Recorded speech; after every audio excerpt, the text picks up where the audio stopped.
Hey, Domenico, welcome to the show. Oh, hey, Mark. I'm so excited to be there. Thank you for inviting me.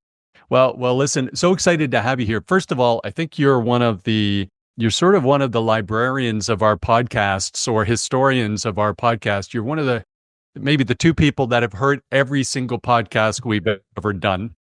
And so you and my wife. And so, first of all, it's great to have you on the show.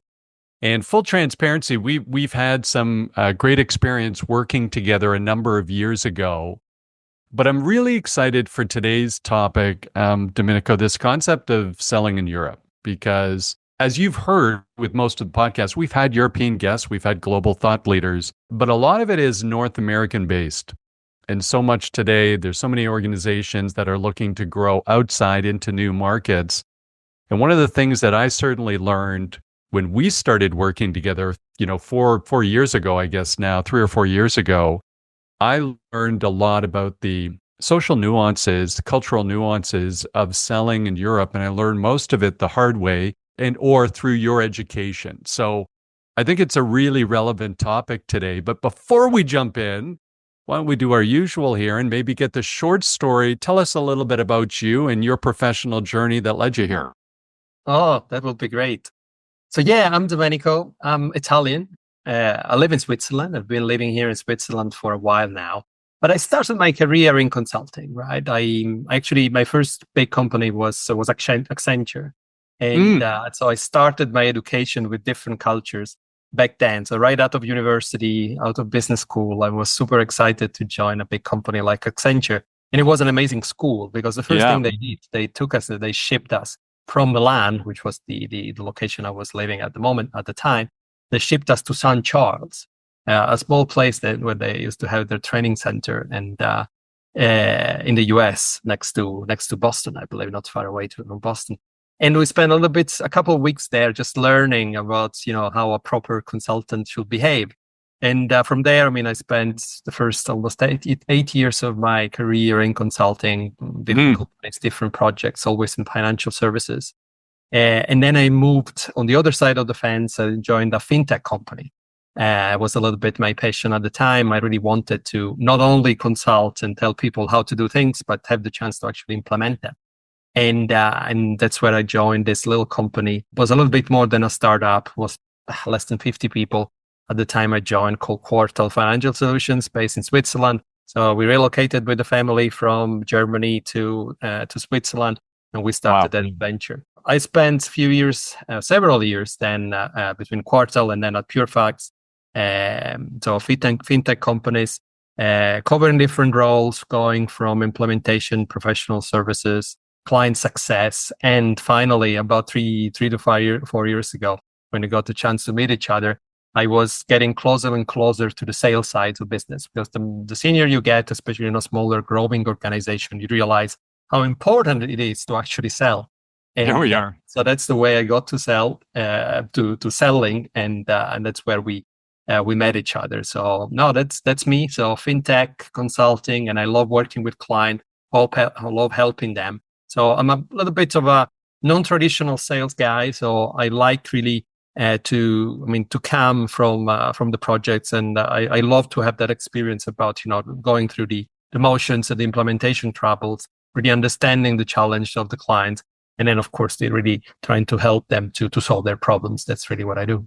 Well, what a great background, by the way. Thanks for sharing that. And just to connect the dots, so Quartal got acquired by a company called PureFacts Financial Solutions.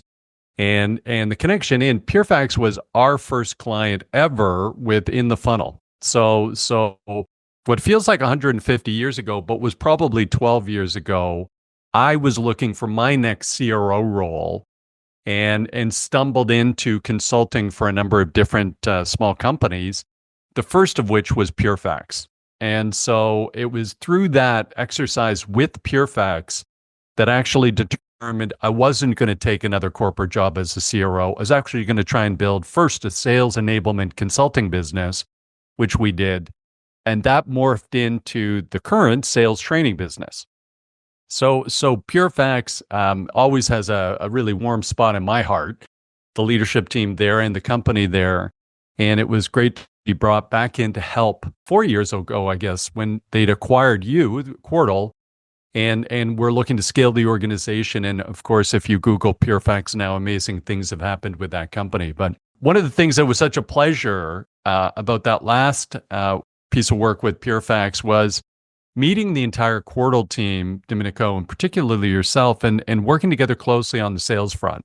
And although, as you said with your journey, you'd been in consulting and then you jumped into a small organization and then you said, hey, listen, I got onto the sales thing when we were working together. What was so obvious was you had sales DNA. So when I had a chance to be that interim CRO and work with you a little bit, it was so obvious that with the European team, you had this real sales DNA. And as we're fond of saying on this show, sales is just consulting. And so that background you had with Accenture of getting in and helping clients and figuring out what their issues were, you didn't really have a product to pitch with Accenture. You're just helping clients. That's all professional sales is today. It's consulting, really. And so you were such a great natural fit to run sales for the European team over there. I couldn't agree more. Yeah, I couldn't agree more, Mark. I mean, I can mention so many examples where, I mean, when you're doing a good job, right, and you really, manage to get, into this new account, implement your product, you are helping them. The clients are happy because you've done your job properly, and that's where I really get my satisfaction to really see that we made a difference. We made a small difference, and of course, it couldn't happen if somebody was not selling to that organization. So no, I totally agree. I mean, the selling is the new consulting. You need to quickly understand the problem of the clients and see if you are the right fit to solve those problems with the product here that you have in your palette. But no, that's exactly how I see it. And also, the more senior you get, I think, you need to get more exposure to sales because the success of any business depends from how quickly and how well you can sell. So I think that's something that, especially after my MBA that I did during COVID, I just got naturally attracted to that side of the business. So if you really want to have an impact in your business, if you're talking about small businesses, medium businesses, fintech companies that want to grow, acquiring new clients is simply the number one priority.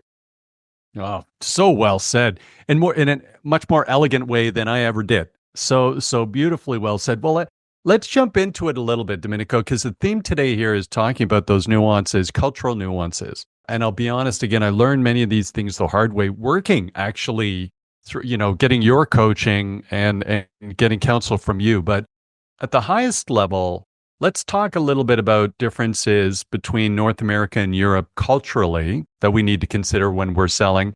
And then a little later on, we might even get more specific into different regions within Europe. But I think you had this great experience with Accenture. And then when your business was acquired by PureFacts, you would have had this feeling of dealing with this, North American company versus how we were running things with Quartal.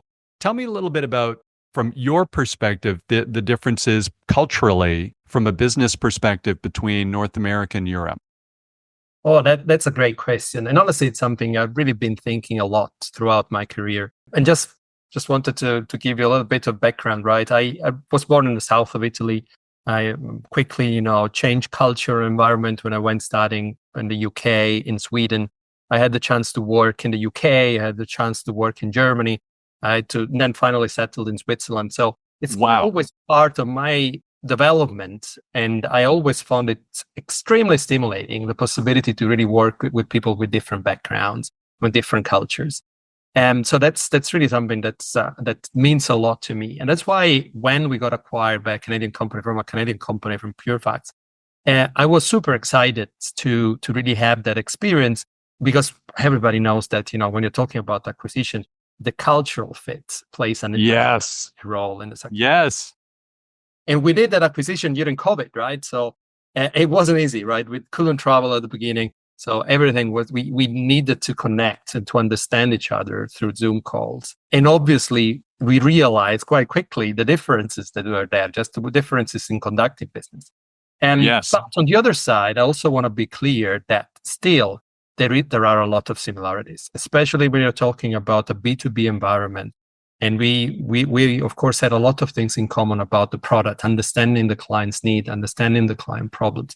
So I Yes. would like to start from the similarities first, because there are a lot of similarities, Please. especially if you're selling, if you're working in the same area, working in the financial services, selling for big banks. You will find a lot of similarities in a big bank in Canada with a big bank in the UK or Germany, for sure. But of course, there are not a lot of little cultural differences and nuances that I believe are super exciting, and you just have to be curious to learn them. And yes. So that's a little bit what I will say. The main factor is about positioning yourself in any interaction with another culture as being humble and I'm being curious, because you will never, of course, understand all the different, little things that make up a culture. But if you are willing to be transparent and open and share what you can bring about your culture, this fit will just happen and you will be much more open. So this is just a little bit the starting point. Then, of course, there are a couple of things, right? Again, I can also mention just a little episode, right? I believe one of our first town halls, and we just joined. And of course, for a Swiss company, the punctuality was a big topic. So it was something that was not even, a thought for us. But we realized that after joining the town hall, all the 50 people that had just joined the virtual town hall on time, they were all the European people, right? And then the Canadians started coming over just a few minutes late, nothing dramatic, right? It was all well handled.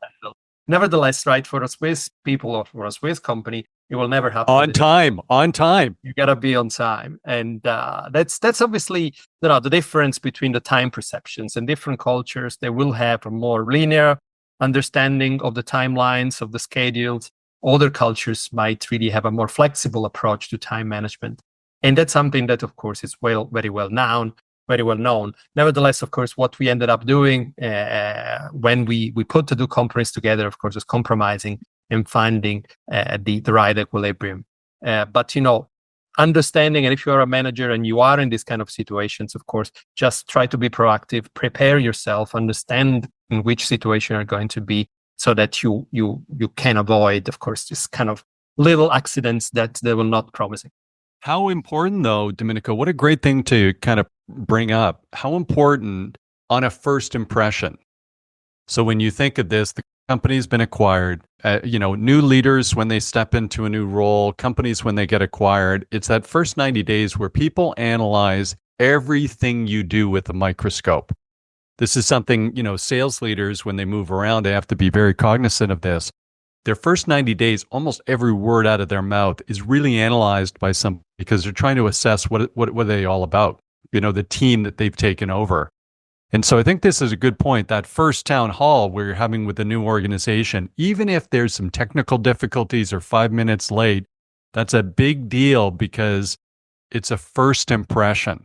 It's like showing up for an interview a little bit late. That first impression, it's very difficult to come back from that. So how interesting. It seems like a stereotype, but of course, Zurich, Switzerland, the home of the best timepieces in the world, you've got to be on time if you're working with an organization in Zurich, Switzerland.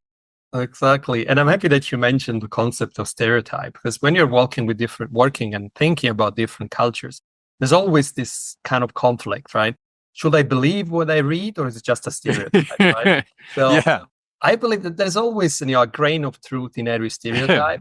But it's all about how you go about it, of course. It doesn't mean that if you're Swiss, you're going to be punctual. Nevertheless, of course, if you're meeting a Swiss people, you have a highly likelihood that he's going to be punctual in that meeting, simply because it's part of the general culture. Yes. In the same way, of course, going back to the difference, and what it was really easy to pick up at the beginning when we started with the integration, was the way the communication was flowing. And the fact how the message were passed, right? We directly realized, right, that all this message, the negative message were very cushioned. The German-speaking cultures, they tend to be a bit more direct in the way they give feedback. And while after a couple of days, we realized that our Canadian colleagues were somehow always embellishing the situation a little bit, and and giving back a lot of positive, elements before throwing in a negative nuggets, a negative comment. And that's something that threw us a little bit away, because we say, what is the main message that I want to get from that meeting? Is it that there's an area where we need to improve, or Yes. that we're doing great, right? And sometimes when you're giving this negative feedback, can you cushion it a little bit too much? Yes. You have to be super careful to ensure that the message actually got in, whatever the message that you want to give. Let's hold on that. What a great one. I definitely think, certainly with small and medium business, particularly in North America, entrepreneurs have this optimistic view of the world for sure. They think of things in the future in a very, very positive way. And how interesting, because in one sense, you're trying to always do that as an entrepreneur. I'm an entrepreneur, trying to lift the spirits of the team, and you zone in on things that went well rather than the negative. But other cultures are a little more direct and fact-based. And that's interesting.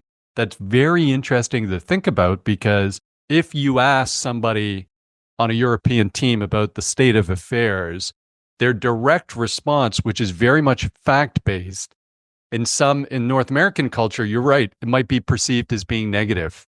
And I think leaders have to take that filter off and say, well, listen, that's just a different way of communicating it. And it's not really even pessimistic. It's just fact-based.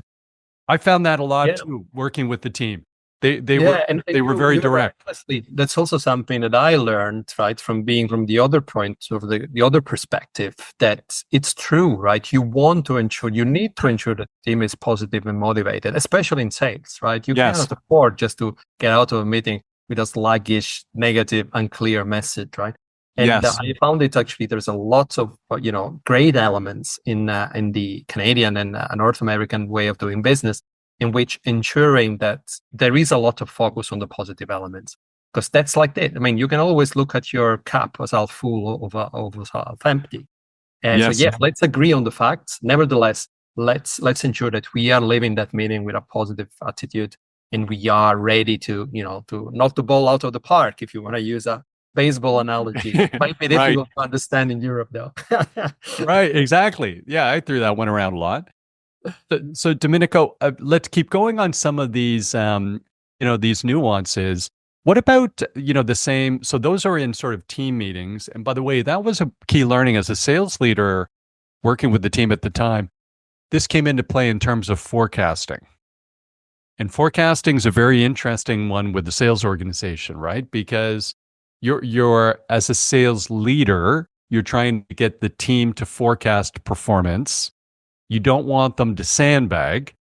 So you want to make sure they're not, kind of sandbagging a little bit where they under forecast, but then, slightly overachieve, but they're keeping things in their back pocket. To a certain extent, you do want a little optimism where they stretch the limits a little bit and they go, as we like to say, above their skis a little bit, because oftentimes when they set a bit of a higher goal for themselves, people actually achieve it. Right? It's amazing when you set that goal. But this is one thing that I had a real tough time with, or had to get used to, was I think the European team was very accurate at forecasting, but they were conservative and accurate. Would you agree with that? Definitely. I will definitely agree with that. And as you say, it's a little bit of a different approach. It was more like, let's start from the facts and then build our forecast based on the numbers that we have and the deals that are already, qualified, and what you can reasonably close. And on the other side, of course, some of our North American colleagues, of course, we were all driven by the numbers that we need to make and what are we doing to actually get there. And honestly, I think that was an amazing experience to actually have exposure to both ways of doing things. Because then, as a sales leader, what you need to do is you have to average out basically whatever is coming from absolutely you do part of the team, but also, of course, leverage down. So, of course, you need to know your team. And going back also to, going back to the topic of preparation and understanding the people you're dealing with, right? Of course, I mean, the more you get to work with them, the more you are curious to understand which is their background, which is their way of doing business. You will, of course, naturally understand whether they have a more conservative or a less conservative approach. But the other thing that it's also very, very helpful, Mark, and I think we've been building together to build those processes, is let's be clear, right? What is the purpose of that forecast, right? Is it something that we need to commit with some investors that are coming tomorrow, and it's a number that they will hold us accountable, and we cannot really miss it? Or are we talking about our yearly targets and we want to be optimistic? So I find that sometimes with sales forecasting, you need to ensure that the context is set properly. Nice. So that you can get the right information. Fantastic point. There has to be this clarity on the definition. This is one of the biggest challenges, frankly, Domenico, we face when we're working with all of our new clients. They come in and there's a lot of talk about pipeline. And this happens a lot with the investor community too, because the investor community comes in and says, let me see your forecast, let me see your pipeline. But they have no definition of what a qualified opportunity is. So from sales rep to sales rep, they're different qualifications. And of course, this is the lunchbox letdown of most, investors. When they invest in companies, they get in, take a real look at the pipeline. And when we're getting into committing things in blood for a quarter, those things that were in the pipeline never come to fruition. I think we've done a couple of podcasts and a couple of LinkedIn posts where I think we titled them something like "Lies My CRM System Told Me," right? Something of that nature. But you touched on such an interesting one, and certainly having lived through this, I love your take on it. You talked about meeting and learning about the team. Any sales leader has to get in and really understand their team. Any CEO's got to understand their team, both personally and professionally. Tell me a little bit about culturally what's appropriate, not in terms of trying to build trust with a new team, for the next CEO who's building out a European team. How do we get in and build, culturally build relationship, build trust and credibility? Tell me a little bit about that process, because I think it's relevant as you're leading a team in Europe. And I think it's really relevant as you're actually trying to work with prospects and then customers to build relationship and trust and credibility. And it always felt to me a little more formal in Europe than in some places in North America. It's quite formal in some places in North America, but Europe seemed just a little bit more formal to me. Yeah, and Mark, I think the main thing that I will say is that Europe is not a thing, right? In reality, we just have different nations on the European continent, and some of them they have huge difference, right? The language being the main one. Yes. Europe, historically, of course, you have the English-speaking part, which is based on the UK. Even if nowadays, of course, they're outside of the European Union, nevertheless, they are one of the key economies in Europe. And also the Nordic countries that are close to the Sweden, the Netherlands, those guys, they just have speak perfect English, right? You can, no problems, do business in English, as we do it in the UK, also in Belgium, the Netherlands, and Sweden and Norway, because their English is just perfect. Then, of course, there is the German-speaking side, which is, of course, Germany itself, but also the German-speaking Switzerland, Austria. And those guys, they tend to have, significant differences. And then, of course, we have France, which is a huge nation with this great culture, great food, amazing places to visit, historical heritage, you name it. And then, of course, you also have the Southern European countries, Italy, where I come from, or Spain, Portugal. And those guys, of course, they share a lot of commonalities as well. But Europe is not one thing. Yes, so right. Well, thank you. For everyone, who, especially North American companies that are looking to sell in Europe, is really, you need to go one level down, right? Which markets I really want to go after, and which are the priorities? Because I tell you, language is a big barrier. Even if the majority of people, especially in a B2B context, especially if you're talking about big organizations, banks, financial institutions, asset managers, of course, most of the people you will be interacting as a sales leader in your client organization do speak English, no problem. Nevertheless, right, they might not have the same level of comfort to do a negotiation, to really want to work with you. Maybe some of the older members of the team, they're not, familiar, they're not willing to just, have a new supplier who doesn't speak their own language. And, sometimes the difference in sales are so minimal that you need to mark all the boxes. You need to be top of the game. So language is definitely one of the things that doesn't have to be underestimated. So my first suggestion will be understand, of course, what do you mean by Europe? Which are your target markets? You want to prioritize on the UK, you want to prioritize Germany, you want to prioritize Switzerland, or France or the South European countries. And once, of course, you've done your homework and you know exactly where you want to go, of course, then building this kind of relationship and understanding the people you're working with is the next big thing. And once again, we can mention a stereotype, but one of the key differences between, of course, North America and the majority of the European countries is a different approach to entrepreneurship. American companies, they tend to be more entrepreneurial, while as European, right, we have usually a lot of companies, bigger sized companies, also small sized companies. So most of the people have a bit more the employee mindset. Yes. And I don't mean it as a positive or negative. It's just a corporate mindset. They want to do a good job, but within the limits of what is the mandate or with what is assigned to them, right? Yes. And I think sometimes, especially an entrepreneur that is, it's going directly to the value and, I can help this guy. Let's sort it out. You still need to understand how that specific organization work and the limitation that you might find, because that's not the job of the person you're interacting with right now. You will need to interact with different department. But I think, Marco, if you have the experience of working with a big Canadian bank, right, you will know Same thing very, very well, right? Yes. Well, it's so well said. What a great thing to bring up, Domenico. Big Canadian banks, by the way, slightly socialist economy. So there's no point running from it. But in a regulated industry, it defaults to a socialist economy because it's an oligopoly. And so there's a different mindset in an oligopoly when, big US banks can't compete in Canada at a retail level. So the difference is they have a guaranteed customer base with a small number of players that have been entitled with a market.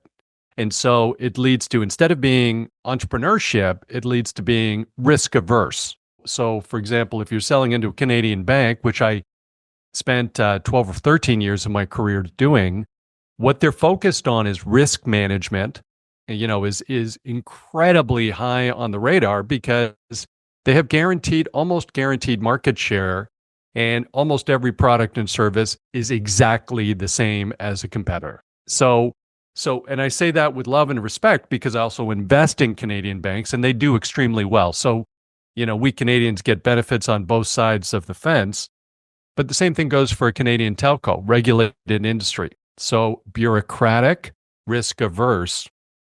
We notice a difference in North America selling into US banks. They're commercial entities. So when you're having that conversation, it's talking about growing market share and differentiating. They have an appetite and they make decisions more quickly because they're not nearly as risk averse. Now, I should, in fairness, a lot of testing has been done on me personally, over the years. And one of the things my beautiful wife is fond of reminding me of is I'm highly risk averse. So which is unique for an entrepreneur. So I should show a little love to everybody out there. But understanding those cultural differences, and from a selling perspective, Domenico, as you and I learned, I think it's very interesting because there's a process for some of these large banks in Europe, and there's a bureaucracy, and there's precision to that process. It's very hard to change that process, and they're not fast. So, a lot of times these decisions don't get made quickly, but you've got to have that endurance in the sales cycle, particularly with a large financial institution. Exactly. And also, Mark, I think it's also important to adapt the way you're running your pipeline, right? Yes. Adapt sales cycles. I mean, everybody's saying, the sales cycles are super long, you're not closing, but that's fine. You can work with it. Of course, you need to ensure that you have enough numbers in your pipeline that you can afford to play with this huge and these very long time cycles. Always ensuring that, you need to stay on the top of the game throughout the several months that it will take to run an RFP, the RFI, all the due diligence checks that the procurement department might throw at you. But my thinking is always that sometimes, you cannot run your American pipeline the same way that you're running your European one because the rhythms might be different. So let's be smart, leverage the data that you collect in your CRM and then adapt it and try to optimize your pipeline for the peculiarity that you might have in that specific market. Fantastic. Yeah, all fantastic advice. By the way, I think we might even have a second and third kind of podcast on this topic, Domenico, because it's so interesting. Talk to me a little bit about the team. So, Yeah. so when you start to think about, and again, understanding, Europe is made up of, at least 6, 7 different unique and different regions. But generally, if we were recruiting people out of the UK, or we were recruiting people, out of Italy or Germany, tell me a little bit about what CEOs and sales leaders today need to think about. How do they attract the next young Domenico who's, leaving Accenture but thinking about coming to another organization? What's important to that particular employee? Oh, that's a great great question indeed. And I will really start with ensuring that you are treating your potential employees with the respect that they deserve. So you need to do a bit of research, right? If you're asking for somebody to join and you want to have a compelling offering, let's understand which is the taxation in that specific country, Yes. because countries like Yes. France, they will kill you, right? I mean, you cannot. I mean, an employee, the difference from the cost of the company and the salary, it's massive. So there are different ways. So you want to propose to that employee to work as a contractor or as an employee. Be clear about the benefits you want to offer. Be clear Nice. the money you want to spend. And of course, nowadays, everybody, I mean, if you want to attract smart talent, they will have the possibility, to use different options. I mean, we tended to use a lot of flexibility in this regard, right? If you want to have that talent, and that specific talent, of course, wanted to have an employee contract to have security, it's a small family. Of course, you need to ensure that you are offering something in this direction.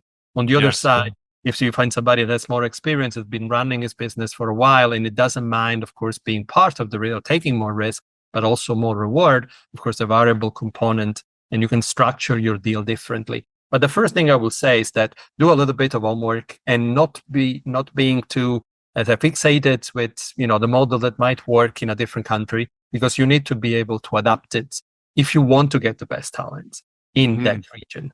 And so to really go for a concrete example, in France, we ended up working a lot with contractors simply because Yes. for us was a more efficient way to ensure that those guys were not really paying huge amount of taxes, or they could optimize their taxes, because there's a lot of cost, of course, travel cost that they could deduct.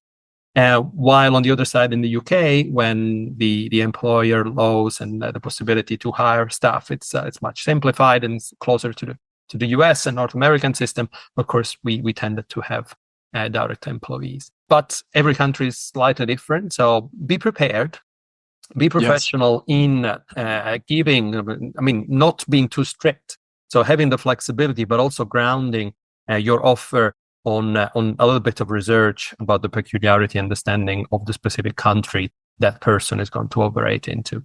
There's Yeah. also a lot of course legal requirements that have to be considered. So I mean, having a good HR partners that can advise you on those areas Yes. is a huge benefit.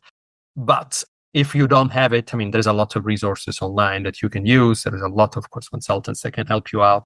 I believe that if, especially nowadays market where I mean everybody's after the talents, you need Yes. to ensure that you're doing that research upfront before, so that you can come up with a good package for your VP or local account executive. Such a great tip that, again, a lot of organizations, particularly mid-sized organizations, they don't have the depth and experience, knowledge to understand that. And so I think a lot of times we've seen with our clients, they go through kind of a process of the first couple of people they just hire, and then they have to go through this learning curve. And they might find out, because of the tax situation and so forth, and keeping somebody whole, it's much more expensive than they anticipated. It's also, making sure that that individual stays, Yeah. right? So how do we ensure, you guys, like, with that experience with Quartal coming on board with PeerFax during COVID, I mean, the distance thing would have seemed even more significant because your team was spread out over Europe, and just this lack of human connection starts to really play into the whole sort of team building, the collaboration, all those kinds of good things. Yeah, Mark, and I also wanted to go back to your previous question about the team, right? I believe also in when it's about managing people and motivating people, it's again another area where there's a lot of similarities everywhere in the world. if you want to have motivated people, you need to Yes. be clear about the expectations. You need to let them feel involved in the process.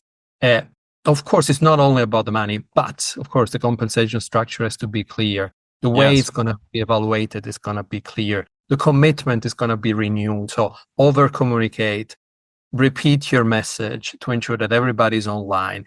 We are all distracted. So of what you say, probably 80% of what I say, they might get lost in translation, get lost in the next couple of hours between other things that we're all doing. So, I mean, the way we're approaching, I mean, the communication, especially in the sales world, where we interact not only internally within the organization, but we interact with clients.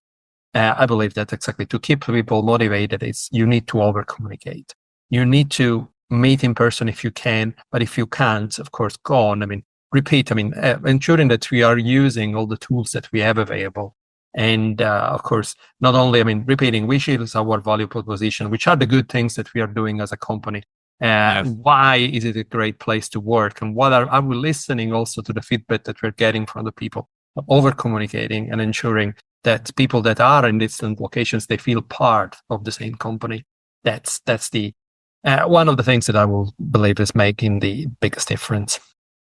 Well, you know what, Domenico, as you were saying that, I was thinking about something I'm reading right now, which is a book called Can You Hear Me by a fellow named Dr. Nick Morgan.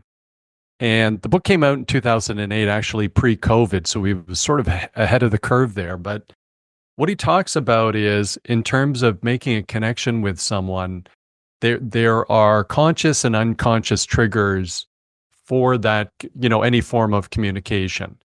And your unconscious mind is particularly good at picking up triggers when you meet somebody face to face.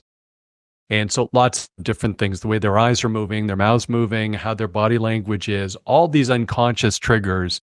And it fills you with this understanding of kind of what their intent is.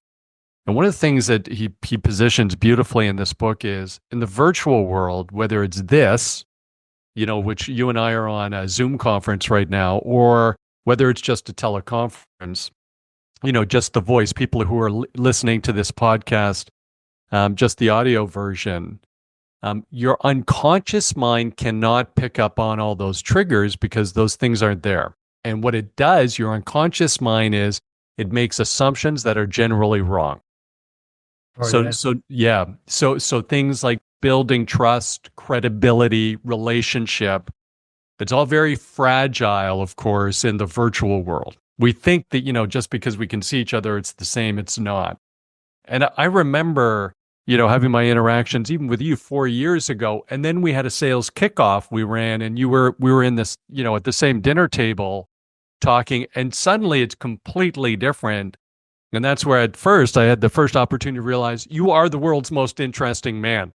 We got a commercial in North America for a beer called Dos Equis, 2 X's, Dos Equis. And it's a great commercial about the world's most interesting man who also drinks Dos Equis.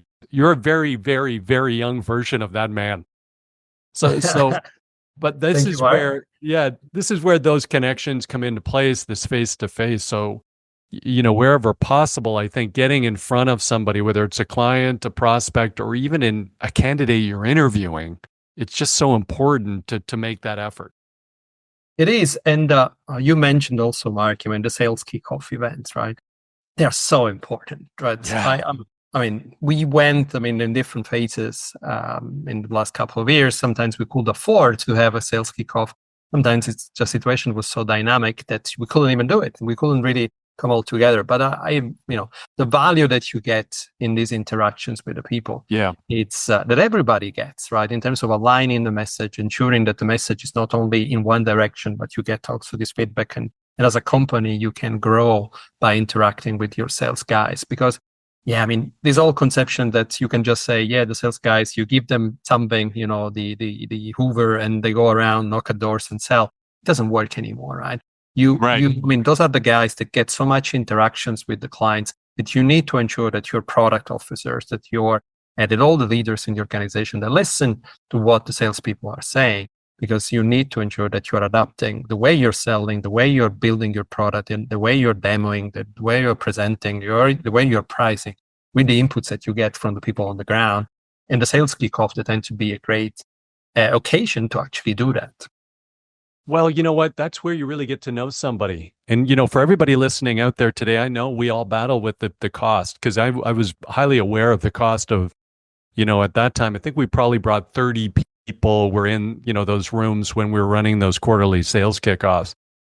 But goodness me, if I look back on my impression of the European team, your team was very formal, very a little bit formal but polite, tough to get to know a little bit, on these Zoom calls and these forecasting calls. And we were going through a transformation. But when that same European team came to the sales kickoff, as great as you were in the meetings during the day, highly engaged, highly personable interaction, the evening events, the dinners, and maybe a few drinks afterwards was almost a badge of honor. It was the European team that was kind of out partying in a professional way everybody else.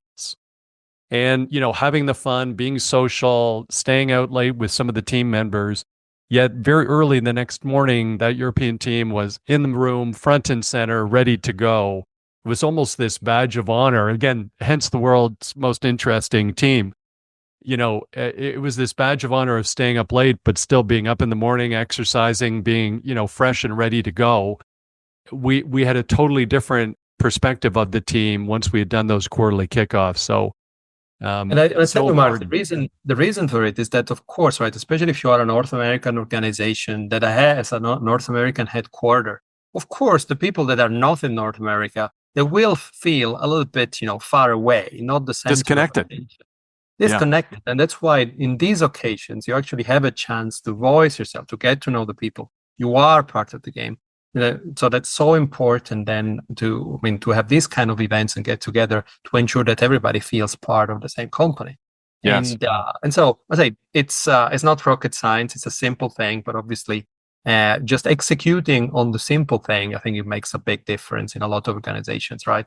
Do the things that now work, and sales kickoff meetings, they work, they bring the team together, ensure that everybody's going in the right direction. You can communicate more effectively, and you can learn a lot from the people that you don't have a chance to interact with every day. Well, that goes back, Domenico, to what you said at the beginning. There's so many similarities as long as people are humble and curious. And I think this idea of just being humble and curious generally in life is a good strategy. It really is. It's not, we're far less interested in working with know-it-alls. We're really kind of interested in working with learn-it-alls. And so that whole idea of just being humble and curious, it's such a smart way of interacting in life, and really good things are going to come from it. And on that topic of being curious, and I also wanted to just reference a book by Erin Meyer. She's an amazing author. She also wrote the No Rules Rules. I don't know if you read it, but I definitely suggest it. She's a professor at INSEAD, one of the biggest European business schools. And but the book I'm suggesting, of course, about cultural differences is called The Culture Map. And she also created a number of nice tools to really visualize the differences between cultures. Of course, you need to be aware that, as everything, there's a lot of simplifications. Not every Italian will be loving spaghetti, but most of them will though. So yeah, there's a lot of value that you can get in doing your preparation and understanding. If you're meeting people coming from a culture that you don't know well, I would definitely suggest read it, have a look at the map itself and the differences, the various dimensions that go from communication, evaluating, leading, deciding, trusting, disagreeing.